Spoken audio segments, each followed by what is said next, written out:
I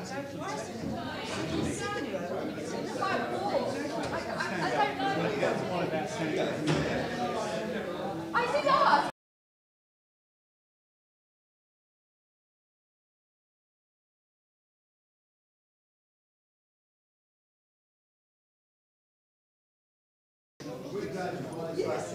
Hello, everyone. It's ridiculous using a mic with my voice, but we're being streamed, so we have to. In fact, on social media, our wonderful Leo has described this as the missionary position demonstrated by Rabbis Charley, Baginsky and Judith Rosen-Berry. So goodness knows who's watching us now.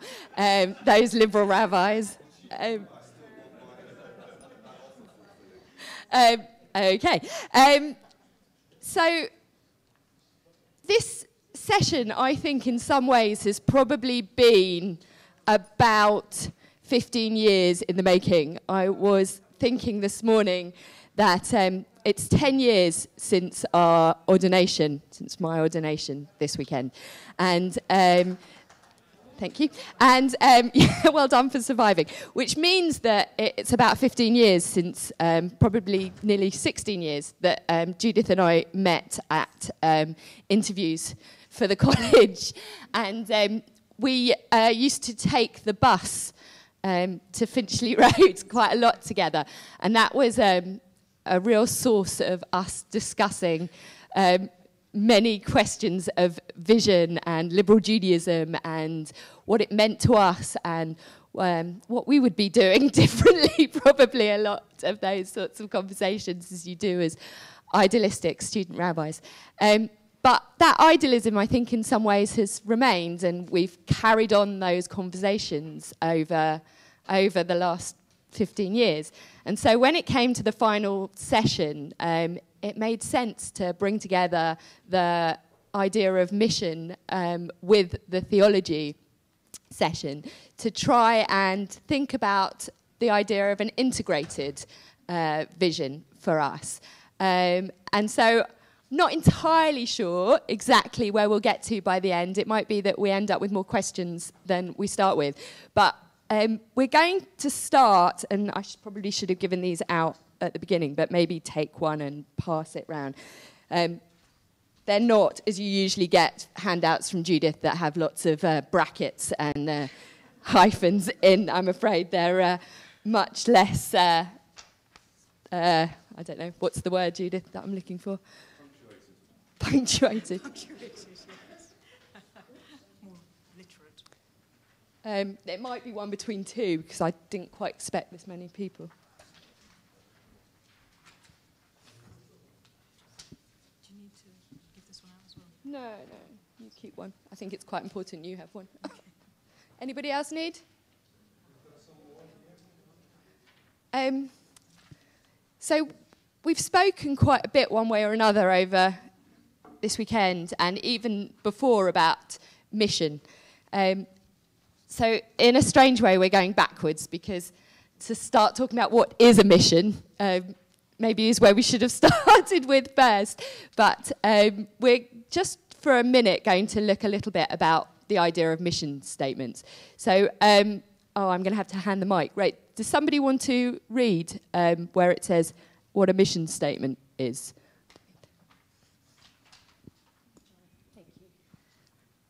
A mission statement is a short statement of an organization's purpose, identifying the goal of its operations, what kind of product or service it provides, its primary customers or market, and its geographical region of operation. It may include a short statement of such fundamental matters as the organization's values or philosophies, a business's main competitive advantages, or a desired future state, the vision. A mission is not simply a description of an organization by an external party, but an expression made by its leaders of their desires and intent for the organization. The purpose of a mission statement is to focus and direct the organization itself. It communicates primarily to the people who make up the organization, its members or employees, giving them a shared understanding of the organization's intended direction. According to Chris Barth, Professor of Strategy and Governance, a commercial mission statement consists of three essential components. Key market, the target audience. 1, contribution, the product or service. 2, distinction, what makes the product unique or why the audience should buy it over another. Barth estimates that in practice, only about 10% of mission statements say something meaningful. For this reason, they are widely regarded with contempt. Okay. How many people's communities have mission statements? Do you know what it is? It includes the... All right, so it includes the idea that we're an inclusive community, that we're excited to be bringing liberal Judaism to a city which has a historical background of Judaism, but nothing in the recent past. Thank you. So that's your LJS. So really interesting. So in the room, we've got, I don't know, let's guess, let's say 15 communities represented, of which 2 have mission statements, and 1 vaguely remembers it. Okay? What's liberal Judaism's mission?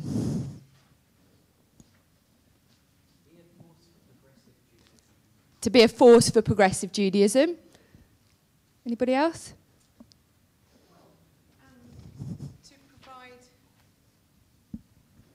To provide a place, a space for liberal Judaism to take place for liberal Jews. To provide a space and a place. Well, it's the same thing, yeah. Not necessarily. It's space and place for liberal Judaism to take place. Yes. Okay. And the audience is liberal Jews. And the audience is liberal Jews. Okay. Anybody else? For those that wish to escape... Wait, because we have to put mics. Okay. For those who wish to escape orthodoxy. Okay. For those who wish to escape orthodoxy. Are you talking about a written liberal Judaism statement, or are you saying what people's ideas are? Either. Okay. Either. It'd be interesting to know whether anybody knows whether we have one written. Yeah, It's on the sheet, right? So you've read ahead. Okay. I guess we'll get there. I guess it should not just be for existing liberal Jews. It should be something about reaching out to new. Okay, really interesting. Right. A place to escape orthodoxy, but there's also this idea here about reaching. Oh, thank you, Robert. This idea of reaching out. Let's go to Karen over there. Sorry, somebody said I am cheating now, but I have got the LJS. Oh.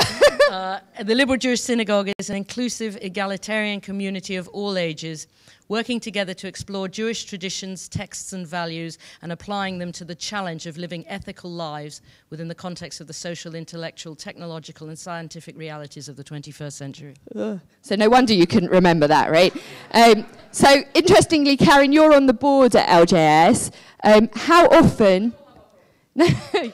How often, when you make decisions on the board, is the mission statement on the table, thinking about when you make decisions that mission is being fulfilled? It's a good question. What we also have immediately below the mission statement is a table of values, and we look at one of those values at the beginning of every single meeting. Oh. Thank you, Karen. Sorry, there was something. Josh? I was just going to say that, especially looking at the Chris Bart quote, maybe there's a difference between a commercial mission statement where it's about what is the product or service we are selling to a target market, and most Jewish communities that define themselves as communities. Okay, except that if there's this mission that we're reaching out to those people who... But if you look at, for instance, the liberal Jewish mission statement, the LJ mission statement, so read it for us, Josh. Just read. Liberal Judaism is the dynamic cutting edge of modern Judaism, existing to ensure everyone has a home for their Jewish story. No full stop, but I assume you meant a full stop. The first part of that is a self-definition, but it doesn't actually say what liberal Judaism does, who it does it for. Yeah. It does say something about what makes it distinct from other forms of Judaism, but that's much more of a definition of a community, in a sense of what the community is, than anything about a product or service. I actually think that's a wonderful thing. Okay, but, so would you say that represented for you liberal Judaism's mission? Does this statement? Yeah. I think there could be some work done on it, okay. but I think the idea that the mission statement should be more defining who we are as a community, and actually maybe think about what are the values that define us as a community. So the LJ's idea of using our values first and foremost, rather than what is our product, I like that. I would sign on with that. Great. And where does the bit of reaching out then to other people come into that? Let's just pass the mic.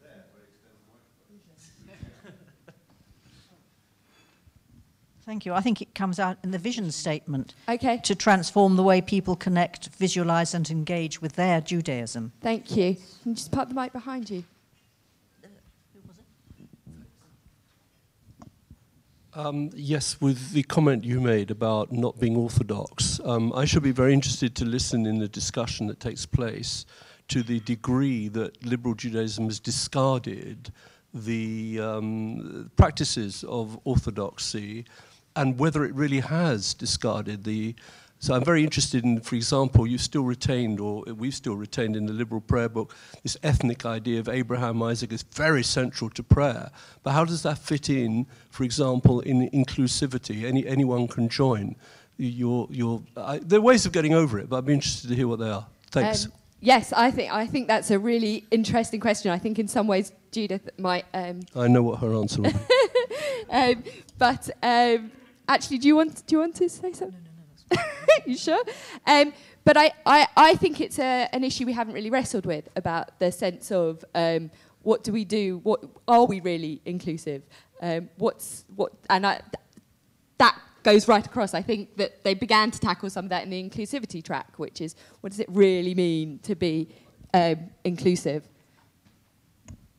For the record, actually, I think you're fighting a losing battle, because on this wonderful weekend, which I've enjoyed enormously, I've seen a full return.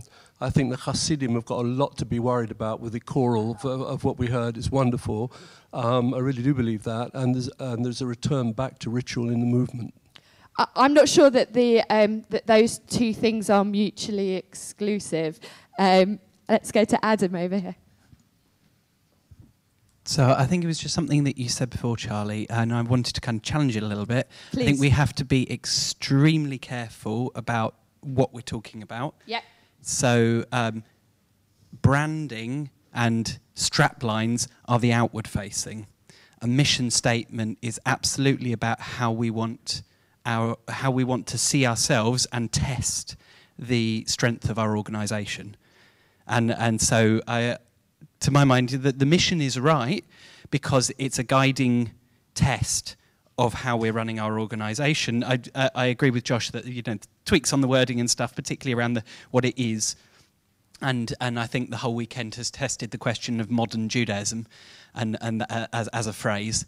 But existing to ensure a home, everyone has a home for their Jewish story is a very strong statement that doesn't need to mention the word inclusion because it's implicit. So that's my line. So thank you. I accept your challenge. Karen, where's Robert gone? Thank you. No, I was going to say I like what you have as the mission statement. The vision is more an activity to transform. It's not really a vision of how the world would be if we succeed doing everything that we do. I think it's also important to see liberal Judaism as being itself on a journey, so that whereas in the beginning it made sense to identify ourselves in relation to that which we were opposed to or that which we wanted to challenge, I think now that we have our own place in the world, which we take with pride, that isn't so necessary. We are what we are, and we should say that. Absolutely. And not get so twitched about what's over our shoulder. The other thing I just want to say, just from strategic planning, because sometimes it's a useful question to throw out there when you're doing a mission statement, is to ask who would miss you if you closed down tomorrow. Yes. It can focus the mind. Yes, absolutely. Do you need a mic carrier? I'm happy to do that for a while. Robert said could you take it to Ruth? And then I want us to flip over the page and have a look at a little bit of text. I think the saying that everybody has a home does include everybody, and those who haven't yet joined or are in the process. I wonder whether we need. I like the mission statement. I do like it. I wonder if we need the word modern, because if we're the cutting edge, and then it almost, perhaps I'm a bit sensitive, but almost seems to say, well, we're not modern Judaism as opposed to real Judaism. I don't know. So I think that liberal Judaism is a cutting dynamic edge of Judaism. Thank you, would Ruth. Be stronger. Oh, sorry. Let's go to John over there. Wait for the mic. Wait for the mic. Okay. It's amazing to be able to watch this being live streamed. I've been still sort of thinking about something Judith said yesterday about whether we have to critique the whole concept of inclusivity. My own community, I don't think, has a mission statement, but without any consultation, the strapline on the website was changed. The phrase radical was changed to all-embracing. Wow. And I think the problem with that is it's a bit like, to sort of paraphrase Theresa May, yep. If you're inclusive of everything, you're inclusive of nothing. Absolutely. Because you actually become kind of anodyne, and then, some people feel uncomfortable because they can't criticize people who are, bigoted or whatever. I'm not saying that we need to, sort of set these very strong limits to what people can and cannot say, but without having any sense of identity or what kind of Judaism we are and what kind of Judaism we aren't. Absolutely. There's a big difference potentially between having a clear, confident sense of who we are and who we're not, and having to compare ourselves to somebody else. That actually they're not, that it's not always the same thing. To be able to say we are this or we are not that is not necessarily the same as saying we're Judaism that's not orthodox or is not. No. There is a difference in the confidence for me of that distinction. As you've got the mic, do you want to just this piece of text here is. From 1978, so it's a while ago. Some of you might have come across it before.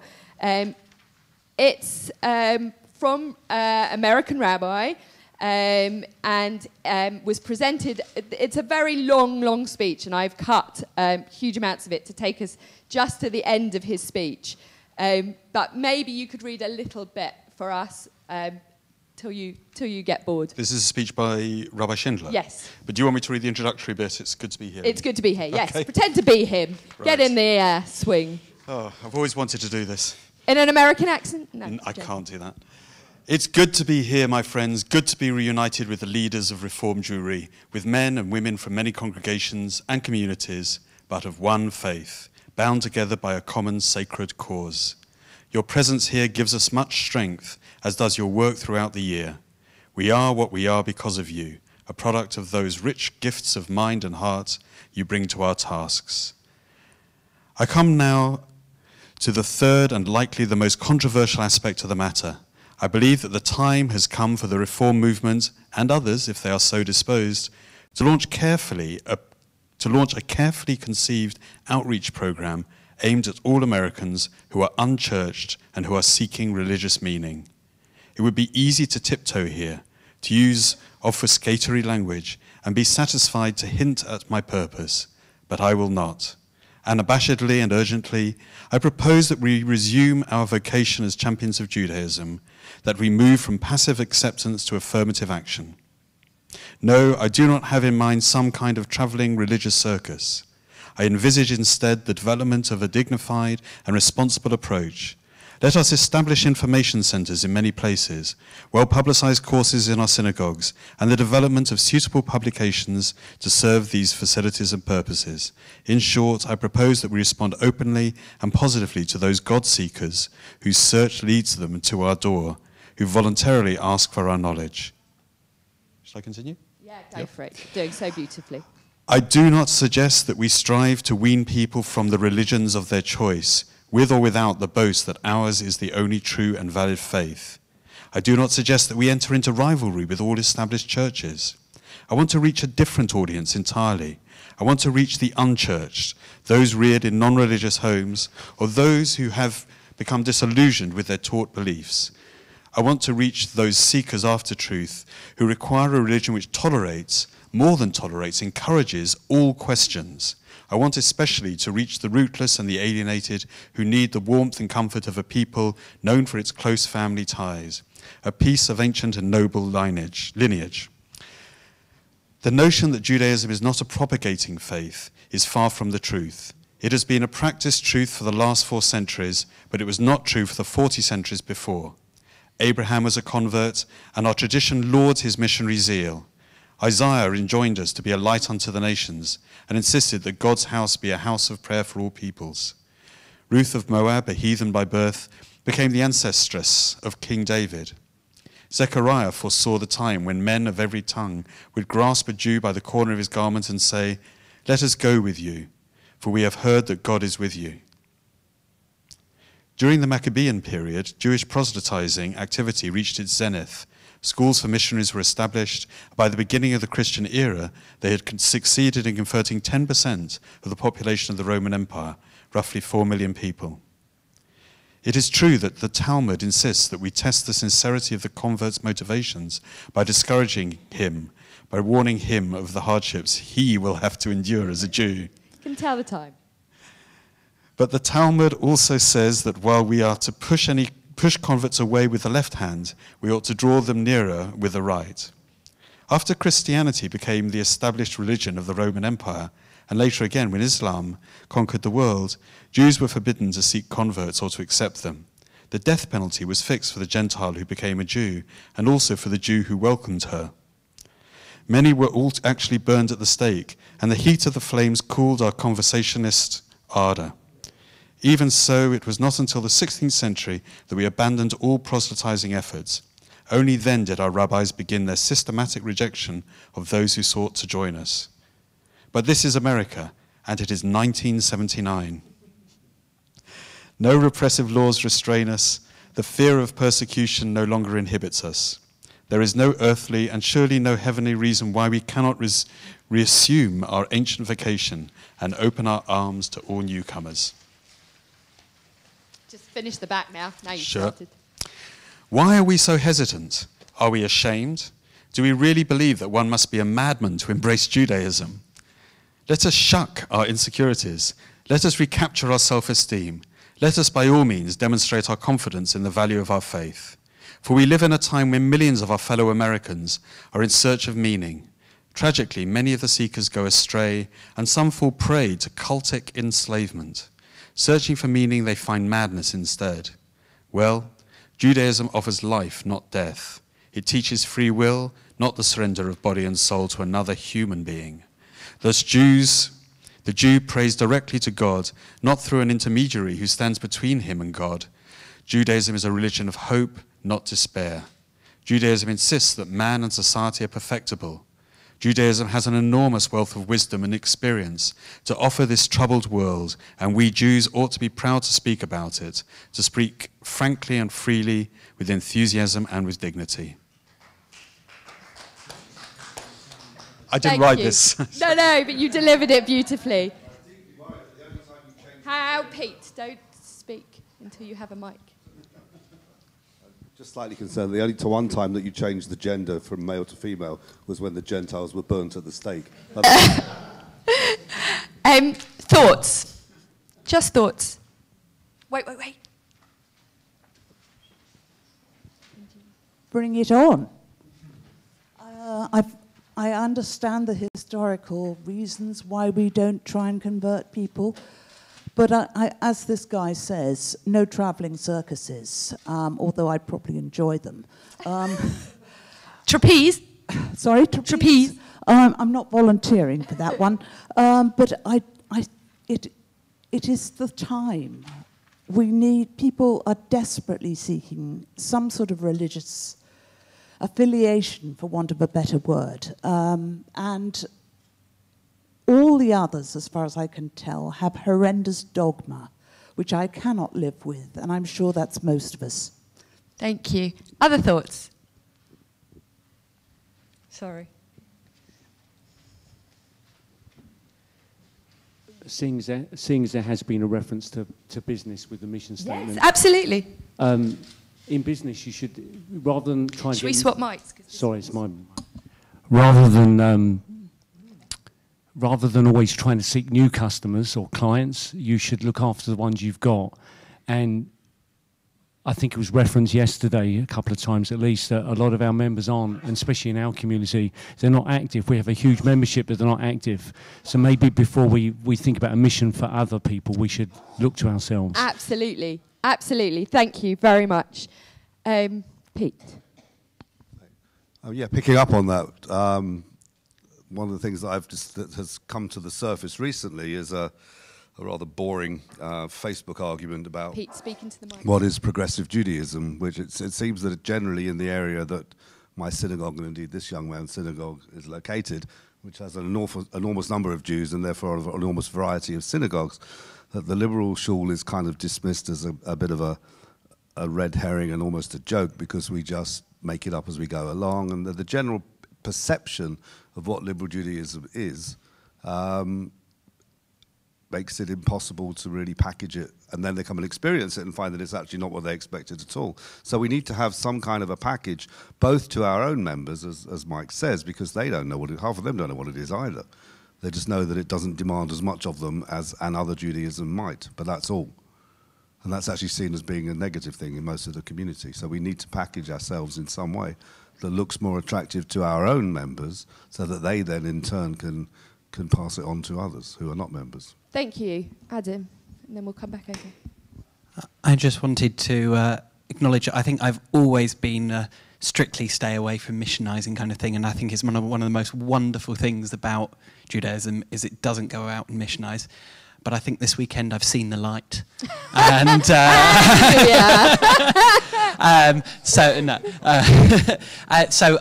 it's in the subtlety. So that thing of actually missionizing as we will do our Judaism well and we will be welcoming and open. We're not standing on the street corner, we're not knocking on doors, but we are saying who we are with confidence. And we're recognizing that we live in a world of information and branding and that kind of thing. And I really like, the ideas of a kippah of I'm a progressive Jew, ask me about it. And actually, you know what? I might take up that challenge if that challenge was there, and that was part of, as a community, us saying, do you know what, we do exist. Just because we didn't want to show ourselves before doesn't mean we didn't exist. Absolutely. I also think that that's an interesting comment in contrast to what Pete says, where there's something about letting other people define who we are rather than being really... I'm going to go to Leo because he needs to go back to the streaming, and if he got so urgent to say something that he got out from... I work in technology, apart from doing this, but get away from the wrong end of the microphone.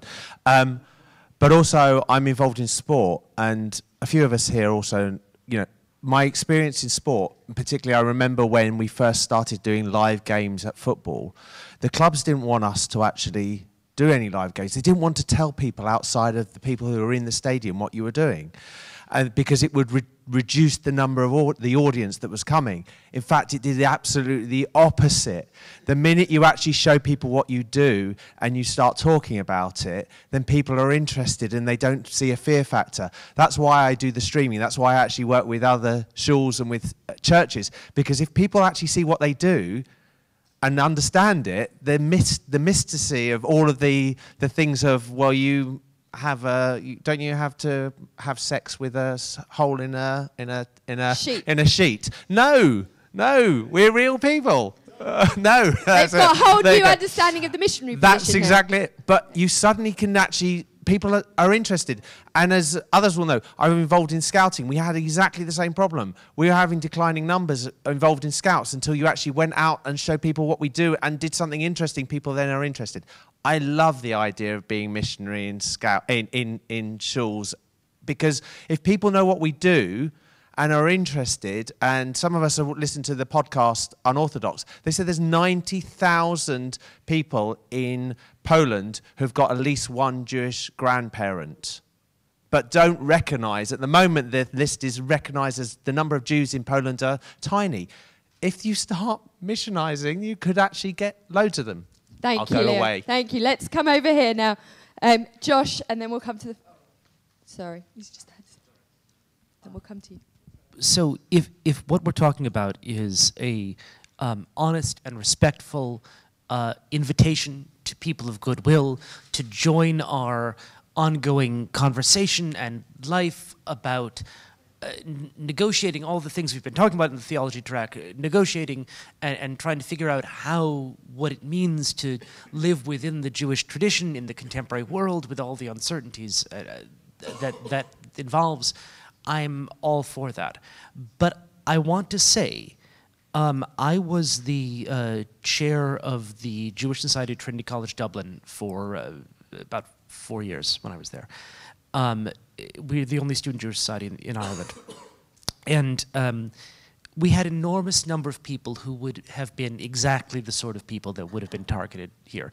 Mostly folks who grew up Irish Catholic, who for reasons that you can imagine were rather unhappy with their church, who had heard something about Judaism. Many of them were studying Jewish studies at Trinity, and were very, very interested in getting to know more. And we tried to do that we were in a synagogue, but we tried to do that in an open and respectful and helpful way. There were enormous barriers put up by the institutional Jewish community, which we didn't really see ourselves as a part of because we frankly weren't always welcomed to be a part of it, to accepting that. And I think some of that had to do with simply fear of outsiders. Absolutely. And I think some of that had to do with a lingering sense that in addition to all these other things we say about what liberal Judaism is, that it's cutting edge, that it's dynamic, who don't look like us and don't speak with our accents and don't have the heritage we do. I don't think we're proud of that, and I don't think it's 100%, but I think that is an aspect of the contemporary Jewish experience that we need to acknowledge. And if we are going to take this seriously, we have to think about that in ourselves. And what do we do when we start having a lot of Jews, maybe in some places like Dublin, maybe more of them than us, for whatever us means, who have a very different cultural background than we do? Thank you, Josh. Thank you. I'll just pick up on what the guy who's doing the streaming said, which was, I actually think I've come across quite a lot, if you just say who you are, or you say, oh, people ask me a lot, where are you from? I say, I'm Jewish.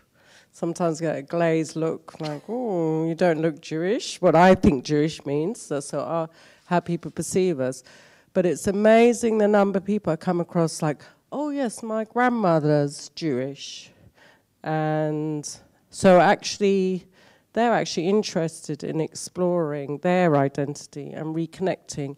If, you know, and I'm sort of like, I feel like a missionary or something. Just like, oh, here's my number, here's the number of my, the details of my community. It feels a bit difficult, but I get that sense. Also, just pick up what you said, I think it's actually, we need to recognize that this face of Judaism in this room is not what Judaism looks like. And there are a number of people I know personally who are Jews of color, say in their origins, who don't feel themselves reflected in Judaism. As a woman I met in this conference whose mother practiced Shabbat, they're from Jamaica, and she recognized that that's what that was, and then she actually converted, although she was Jewish already, if you want. So I do actually think we need to be there for people and maybe pick up on that and people exploring. And there are a lot of people who have Jewish origins who may want to explore that further. And we would be, as it says, the modern face of Judaism, because what they think of is what's a different face of Judaism, which doesn't speak to them. Thank you. Thank you very much. So I see us actually in a boat that's trying to row in two diametrically opposite directions, both of which are very honourable. One of them is inclusivity, wanting to welcome into the community. And the other is the point that Josh has just made about the ethnicity inside Judaism, which I referred to with this Abraham-Isaac business. Yeah. There's also another point. I felt the weekend was enormously given confidence by the statement from Ruben Marco that there are 2,000 Jews in Israel. But you should know about them. They are much more orthodox than we are in the liberal community here. But I think the community here is going to be given great sustenance by this. And I see a situation in which, as I said to Andrew, that the rabbis may well have to be led by the actual members of the congregation who will be rowing in that direction as well. Now, how you reconcile the two of them, because this was written in 1978, nearly 40 years ago. 40 years ago, yeah. Not a lot has happened. Why hasn't it happened in America? We need to ask that.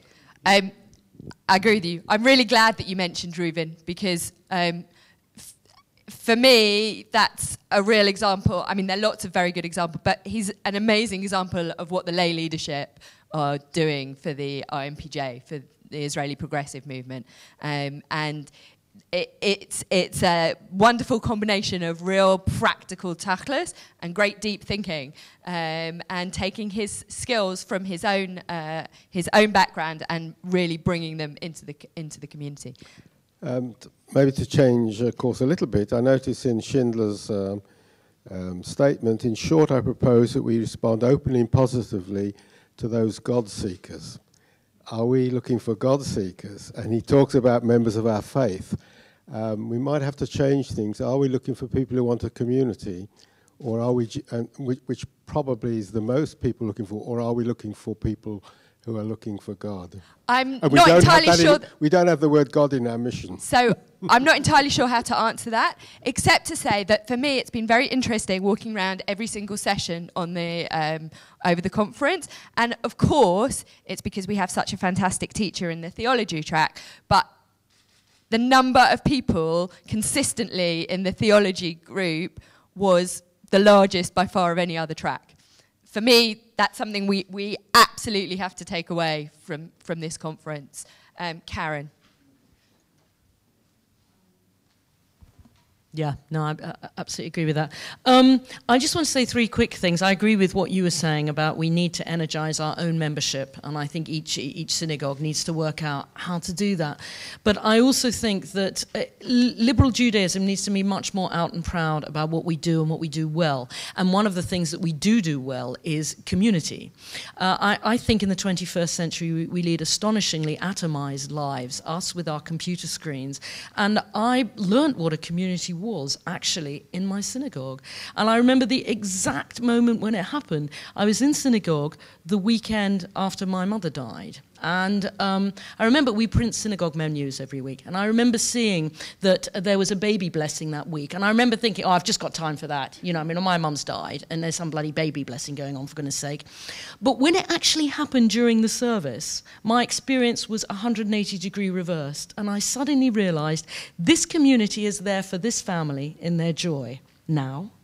Those are my friends who know what I'm going through, are here for me now, in this space, in this place. In 6 months' time, my daughter is having a bat mitzvah. I will be in his place of joy, and this community will still be here for me. And I think we do that much, much better than we say, and we should say that much more often. I also want to say that we need to work out who our audience is before we start dealing with this. I grew up in the United tradition, where there was no evidence to suggest that an intelligent thinking woman had a place there. So I would go there 3 times a year, be effectively reminded why I didn't go more often, then that was pretty much that. I was brought up to believe that there's only one kind of Judaism, and then there's Reform Judaism, which is Judaism which allows itself to break all the rules, and then there's Liberal Judaism, where you might as well go to church. That is how I was brought up, okay? Then I found when I was at the LJS that I'm not sure Rabbi Alex would agree with this, but the abiding message is if you don't want to come, do everybody a favor, don't come. So what you actually experience is that the people who are there want to be there. This for me was the most extraordinary thing. Because in my synagogue, we had the men downstairs talking and the women upstairs talking. So the idea you're actually praying in a community of people who wanted to be there was really, really important. And I think those are the kinds of things that we really need to be out and proud about and sing a lot more about than we do. Thank you, Karen. I think I'm supposed to be the problematic in this scenario. So I'm going to start with perhaps some of the complexities of having mission and vision in the world as it is at the moment. But then I'm going to try and say why we actually do need it. And I'm going to steer away a bit from theology. I'm going to engage with my other passion, which is politics. So I'm going to begin. Charley, when we spoke about this, Charley sent me an attachment, which was a discussion that I think had taken place at Cambridge University between the Christian community and some leading Jewish thinkers. And I read through it, and I responded with what I thought was a kind of clever observation, which was, well, why do all the Jewish thinkers that are referenced in this discussion about mission stop mid-20th century? There's actually no reference to anybody basically past Leo Beck or some, of that kind of generation. And I thought that was a really sort of smart observation on my part. And then I kind of realized, actually, this is in a sense, it sums up pretty precisely the problem that we have in having outreach in the period that we're living in, which is a massively fragmented and fluid moment. So that's what we really need to be thinking about, and not to put a dampener on what people have been observing and sharing. So my question, I suppose, begins with, can there actually be mission or outreach in a postmodern context? Can you actually outreach when we live in kind of post-identity worlds, when we live in a post-theological world, despite my best efforts to talk theologically this weekend?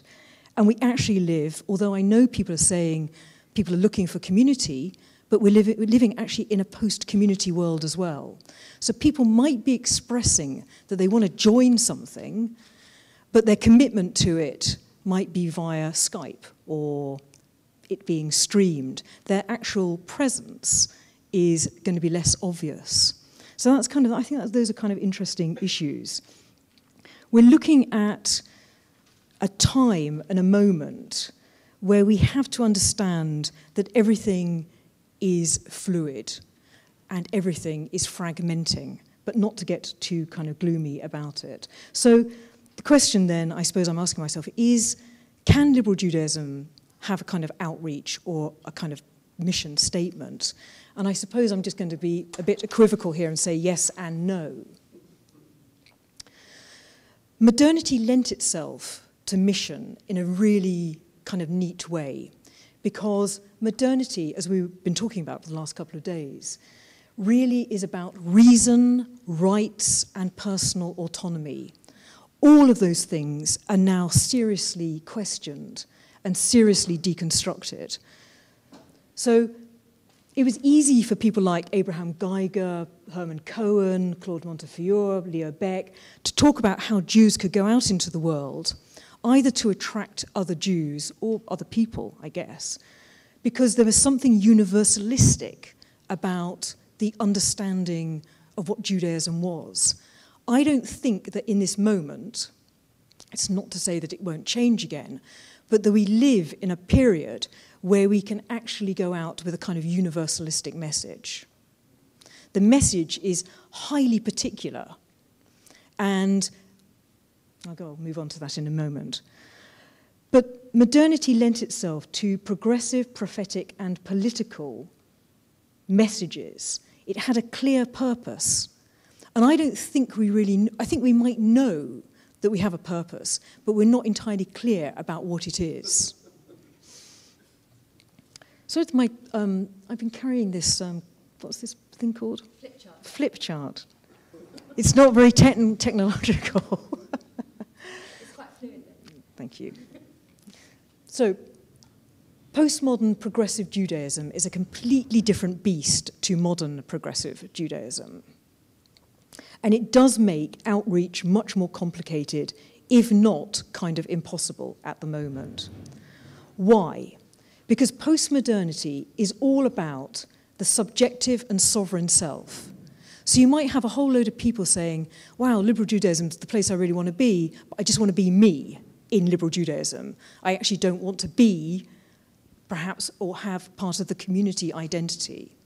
The self has become sovereign, which is kind of good, but not if you want to construct community.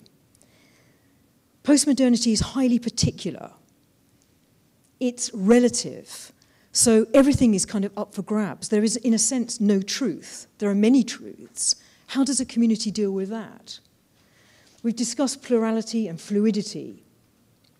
Community today, and I think it was Adam who was actually talking about it yesterday, is organic rather than organized. How does liberal Judaism move, if it wants to, from being an organization to something that is organic? Can it even do it? I mean, does it not change the character of what liberal Judaism is altogether? Organic communities, and this is going to be really interesting, I think, for rabbis as much as anybody, are very skeptical of any kind of authority structure. They are communities, or LJ is a community that has, at the moment, a reasonable kind of sense of authority. It has rabbis and laity. I mean, that's a kind of authority structure. No matter how much we try to kind of, I don't know, merge the two, it is still, there's a difference between us. That's not attractive to the postmodern world or to postmodern young people. We have still authoritative teaching. We have the affirmations. We have propositions. We do have a theology, even if we spent 2 days trying to work out what on earth it is. But it is there. And as I said, we do have rabbis. The organic community, which is on the ascendancy, which I think everybody in liberal Judaism is aware of, we just look at Grassroots Jews, Moshe House, Judas, Open Talmud Project. These are actually really quite good examples of organic postmodern Jewish community. And I think LJ is looking at how it might learn something from them. But I'm not sure that even if we learn something from them, that we can co-opt what those groups do into LJ. The spontaneity, the grassrootedness of it also kind of undermines, I think, the kind of rabbinic authority. And I wonder, actually, whether we are needing to think quite clearly. I mean, this isn't me saying it. I remember Lionel Blue saying this years ago, that we are moving towards post-rabbinic Judaism. And I don't think the rabbis, are really even thinking about what that means. But it's not just a rabbinic problem, it's or it's not actually a problem, maybe post-rabbinic era would be a good thing, but whatever. Cheaper, yes. But these are the kind of things that we actually, these are things that are happening and that we really need to engage with. Adam, I could see your hand kind of like moving. I just wanted to say actually Crouching and Cover Up is the same as the Open Talmud project and the others, because it grew out of parents talking in the playground saying we want to teach our kids Judaism. Right. It didn't start as we want to start a community. Yeah. And I think we have lots of Chavarahs and communities. It's just that because we've now titled them as a community, we don't acknowledge the fact that they are an organic creation. Right, So which is interesting. Yeah, that is really interesting. Sorry, I must remember to make sure the mic goes over. So the future indications, maybe not, the future indications are possibly coming out of America, and that's a bit tricky because America and Britain are different. But the future indications from America in the progressive Jewish world are that the Jewish community will be post-monotheistic. We've discussed it already. That it's going to be post-ethnicity, which we've been talking about. Post-rabbinic, and in a sense, we are undoing ourselves. It's going to be actually a post-Jewish world. So we're talking up what LJ can be, but the indications from the States for the progressive community are that this is what's happening. And it's being researched, discussed, papers are being written, and I think that we actually, it may not be entirely transferable to what's happening here, but I think we do need to kind of look at this and think about whether there are indications of this happening and what our response to that is going to be. And it doesn't have to be a negative response, it would be quite a constructive response. Postmodern community is difficult. But I actually think that we need something like liberal Judaism. And this is where I'm going to shift tack, because this is actually, for me, and I think for everybody in this room, quite a serious issue. I actually do think that our mission is to bolster liberalism.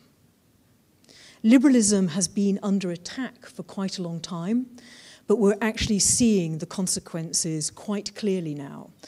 And I am slightly concerned, and I was talking to Karen about this last night, and I'm sure this would be true of discussions that I would have with any of you, that we need a healthy opposition to what has become a kind of an accepted force globally, which is the ascendancy of an anti-intellectualism, the ascendancy of populism, the ascendancy of the right.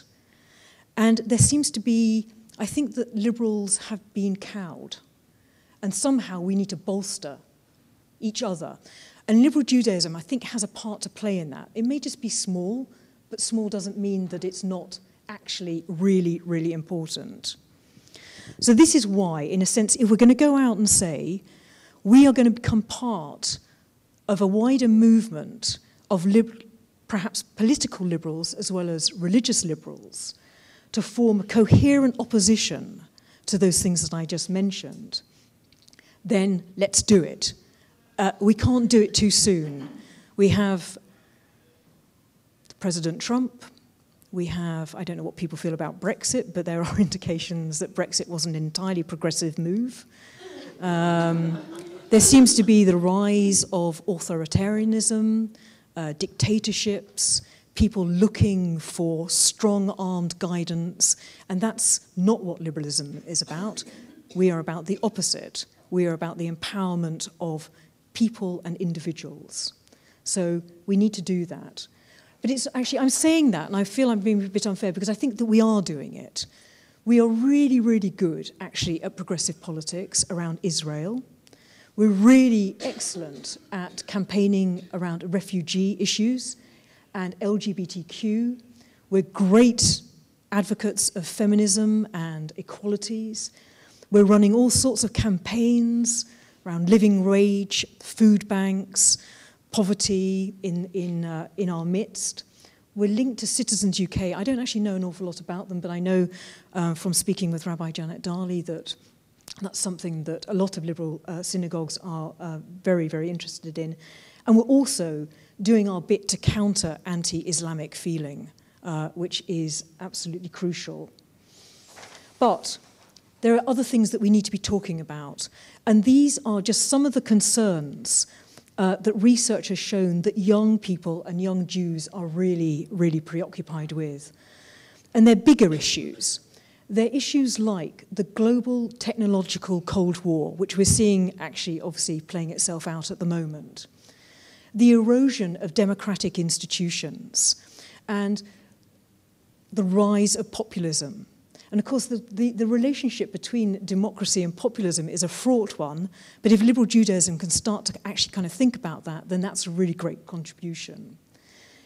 It's really weird. 1980s, I was there. I was campaigning CND down at Greenham Common, and then we kind of forgot the nuclear threat just disappeared for some reason. It's always been there, but it's actually back now. The world seems ever so more nuclearly unstable, and I think that we should start talking about that again. And of course, then there's the other numerous conflicts. Somebody was saying on the news the other day that conflicts seem to last longer and longer, to the absolute ruination of people who live in the country that have these long-standing civil wars. We should be talking about that. I'm sure that we have something to offer. Our community is incredibly diverse and has so much to say about these things. And of course, then there's climate change. Again, I mean, there's a diversity of opinion about what climate change is, or where it comes from. But there's no reason why. I mean, I'm on Sky, and I'm not kidding you guys. I spend 20% of my kind of waking life picking up litter. I know that sounds ridiculous, but that's, there's plastic everywhere. And I know that sounds kind of a little bit sort of weak, but it is part of this. The environmental issues, how we're using our natural resources. Let's talk about it. We should be up there with the other, kind of voices that are discussing this. And extinctions, I know it's just absolutely, it's heartbreaking that the natural diversity of our planet is just disappearing at such a rate. We should say something. We should do something. And maybe that's something to do with, I wouldn't want to kind of suggest that we should only be eating vegan, but maybe there's something that we could address around what's happening with how we eat and how we dress and what we drink. And actually, I was kind of scolded because I was coming down on the train the other day, and it was really, really hot. The air conditioning had broken down. And there was a lady sitting next to me, and she had her bottle of water. But the train, Virgin, whatever it was, East Coast, were delivering little bottles of water. They kept saying, rehydrate, rehydrate, it's really important. So I had an array of probably about 12 half-drunk water bottles, which the lady sitting next to me, who had her own water bottle, was looking at very disparagingly. So I feel I must use my LJ water bottle from now on. I will do that. It's my mission, yeah. Global economic recession is going to impact. Let's talk about it. And of course, mass migration, been really at the forefront of the news. These are the things that people are really preoccupied with. And I really do believe it is our mission to kind of respond. We are able to do that. We're liberals. We can do that. Do you want my mic? Yeah. I would add anti-racism to that as well. Yeah. And I think that's something that young people are very concerned with, and that liberal Judaism should also be.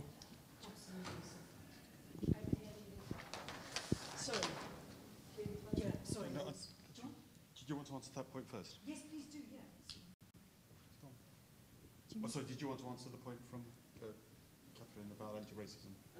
No, I confirmed, Okay. Sorry, yeah. So all I was going to say is it's interesting to hear people mention Crouch and Havara and all of the communities where people speak very positively about their communities, and Don't Kvetch seem to me to be the ones which are meeting in people's homes. And it seems to be perhaps the problem is for some communities, and I've only ever been a member of one LJ community, Beit Klal, it's almost the opposite of atrophy. We kind of solidify in such a way that all of the values which could be organic, it's the opposite values that come to the fore in all sorts of ways. There almost seems to be a sort of a Gresham's law of ideas and values, where the bad values, and I'm not talking about the stated values or anything that would go in the mission statement, But it seems sometimes that, for example, we are much more tolerant of people who express Islamophobic and racist views than people who, say, critique the notion of a state of Israel. It's as if because we want to be, we don't want to drive anyone away, or we're afraid to, and it's often people who have become part of the institutionalization of a community. So I don't want to don't want to suggest it's necessarily, and of course I have the greatest respect for people who give a great deal of time to become treasurers and board members and so on. However, it so quickly becomes that kind of, yes, we always did it this way, and no, we don't want to upset anyone, and no, we can't appear to be too political because that will drive people away, but you're always political. And if you're not radically political, well, then you're conservative political. Thank you, John. Yes, go ahead. Adam, I think. Yeah. I was just going to put two challenges on the table. So I think one is it's very easy to go down a campaigning route, and actually part of the fundamental challenge that you're putting out there is having the institutions of power and the importance of supporting and developing and nurturing institutions in a liberal mindset. And so that in a sense adds an added complexity because those issues are so complicated. How do you, within an institute, support and bolster an institutional framework that delivers the outcomes we're seeking? And the other challenge I'd kind of put on the table is, I don't know if people have come across a Swedish gentleman called Hans Riesling, I think it is, who puts that actually the world has got better. And the fundamental problem is that all of the information we have before us keeps telling us the opposite. So when we test ourselves against chimpanzees are better at understanding what's happened in the world.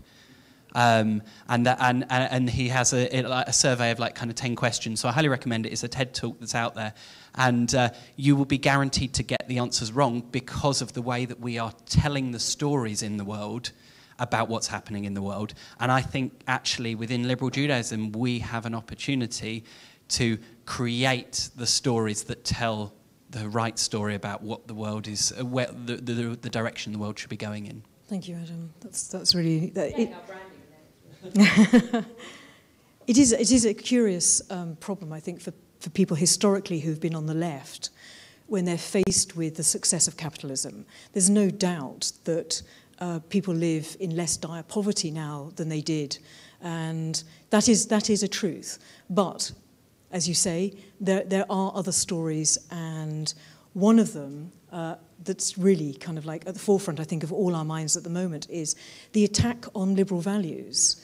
And I never really thought I'd be saying this, but because I have come from a quite far left background. But I really treasure now, I think, everything that liberalism has kind of fought for and stood for. And I know there are varieties of liberalism, so we'd need to kind of discuss that. But I do think that the liberal model, whether it's a religious liberal model or a political one, and the two kind of fusing together creatively, is probably going to be the fairer and the most rational model that's out there. And I really want to support it.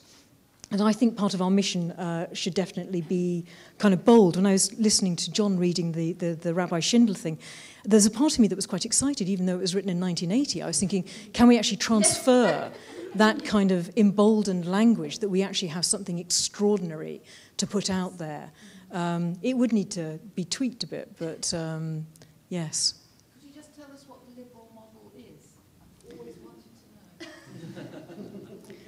Well, I mean, liberalism comes in different guises. There's the kind of the laissez-faire liberalism, which is probably not a model that we would necessarily want to replicate. But I think that liberalism for us is something to do with, dare I say, but liberty, equality, the use of reason and the rational, embracing the scientific, having universal models of humanity. That's not to backtrack on the need to embrace the particularities, but I think that we are kind of doing that, but we also need to understand that we are all of one species, of one origin. And I think the liberalism is the model that kind of embraces that. Does that sort of answer your... Yeah, have a think about it. Yeah. I think we need to be emboldened a bit, which is we do see happening in the States. And as soon as Trump was elected, we saw this sort of the Women's March and the sort of mass political movement. And there is something in like, well, we have become a bit sort of, wishy-washy, everything's okay, we're not doing anything. And that's the positive that I take out of it, that it's like, no, we can't take it for granted. We can't take all these things that we built up for granted, and we've got to fight to keep them. And that includes in liberal Judaism as well. So maybe this is the time then, this is the time to do that. Sorry, where'd you bring the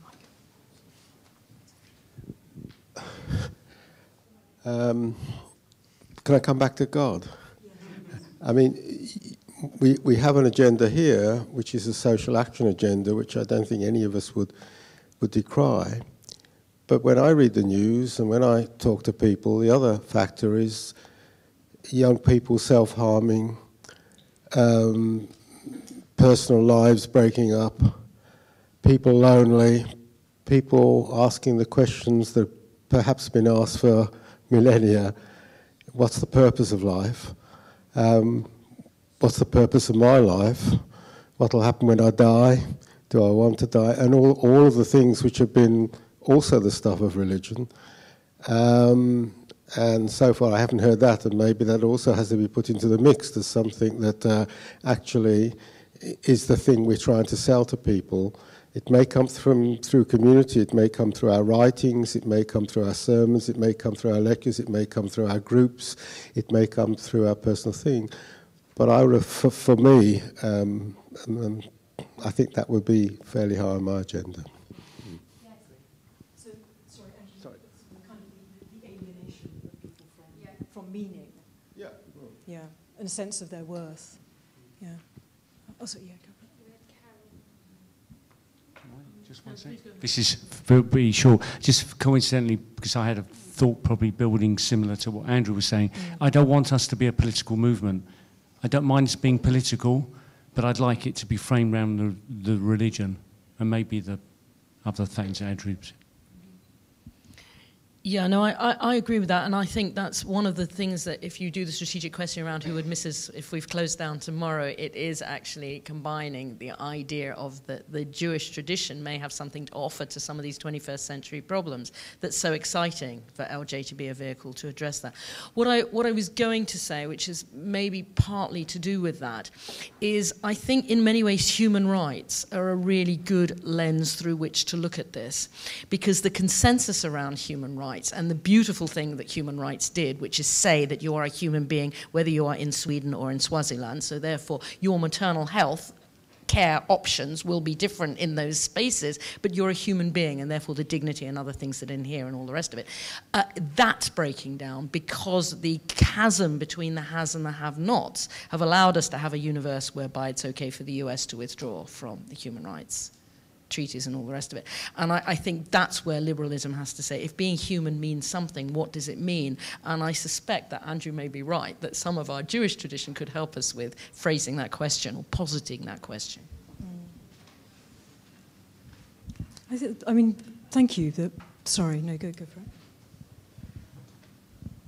Yeah, I think I agree with a lot of what you were saying in the sort of second half about liberalism and so on. It strikes me, if you go back to the mission statement and the things you were saying about like grassroots Jews and so on, liberal Judaism is the dynamic cutting edge of modern Judaism. I'm not sure that is where we want to be. I mean, following your line, because that cutting edge may be somewhere quite different. Yeah. And maybe, I don't quite know where that doesn't, well, I guess we've still got everyone at home for their Jewish story, but I'm not sure that first bit's maybe such a good place to be.